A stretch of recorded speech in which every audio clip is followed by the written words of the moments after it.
निशुम्भ शुम्भ गर्जनी प्रचण्ड मुण्ड खण्डिनी वने रणे प्रकाशिनी भजामि विन्ध्यवासिनी।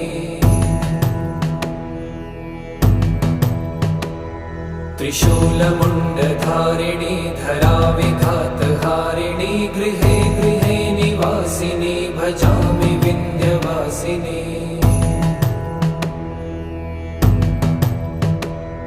दरिद्र दुःखहारिणी सदा विभूतिकारिणी वियोगशोकहारिणी भजामि विन्ध्यवासिनी। लसत्सुलो